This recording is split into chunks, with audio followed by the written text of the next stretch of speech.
जय हिंद दोस्तों। 100 शब्द प्रति मिनट डिक्टेशन स्टार्ट।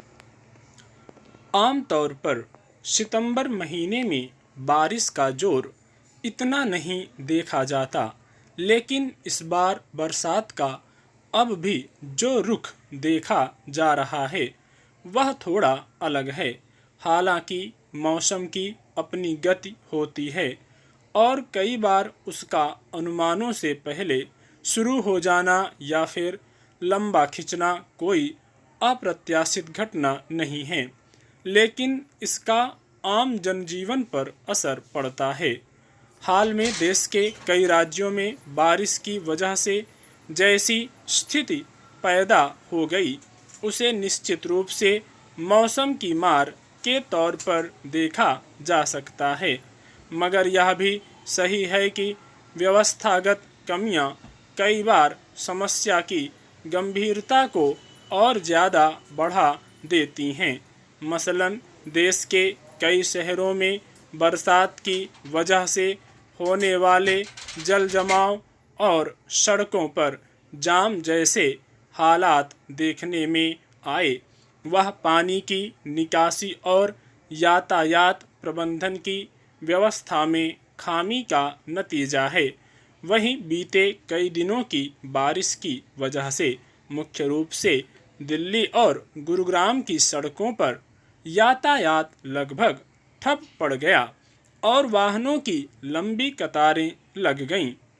बारिश की वजह से शहरों महानगरों में खड़ी होने वाली मुख्य समस्या सड़कों पर जाम और व्यापक जल जमाव के रूप में ही सामने आती है। सवाल है कि इन मुश्किलों के लिए अकेले बारिश जिम्मेदार है या फिर वे सरकारी महकमे जो ऐसी परिस्थिति का सामना करने के लिए वक्त पर या उससे पहले तैयारी नहीं करते। यूँ हर इलाके में केवल पानी की निकासी की व्यवस्था ही अगर समुचित हो और जल जमाव की गुंजाइश न बने तो इन समस्याओं से पार पाया जा सकता है। लेकिन हकीकत किसी से छिपी नहीं है।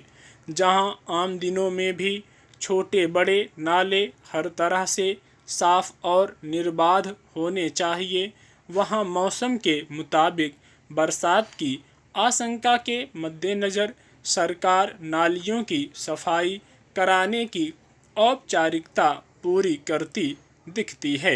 इसके अलावा अगर इसका पहले से अंदाजा है कि बरसात के वक्त क्या स्थिति हो सकती है, तो यातायात प्रबंधन के मामले में वाहनों को नियंत्रित करने से लेकर वैकल्पिक मार्ग तय किए जाने तक कुछ अन्य तात्कालिक इंतजाम किए जा सकते हैं ताकि सड़कों पर जाम न लगे।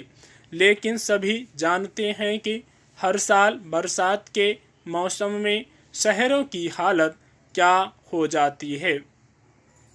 दरअसल यह शहरी नियोजन में बरती गई लापरवाही के बाद का आलम है, जिसमें 1 घंटे की बरसात भी शहर की रफ्तार को पूरी तरह थाम दे सकती है। लेकिन पिछले 1-2 सालों से बरसात के स्वरूप में जैसा बदलाव देखा जा रहा है, वह पर्यावरण में उथल पुथल का संकेत हो सकता है।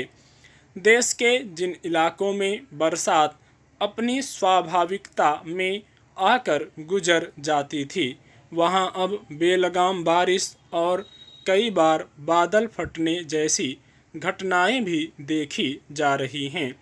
यूँ मौसम वैज्ञानिकों के मुताबिक मुख्य रूप से तापमान और दबाव बरसात की वजहें हैं। तापमान में बढ़ोतरी से हवा का दबाव कम होता और इसके चलते हवा ऊपर की ओर उठ जाती है।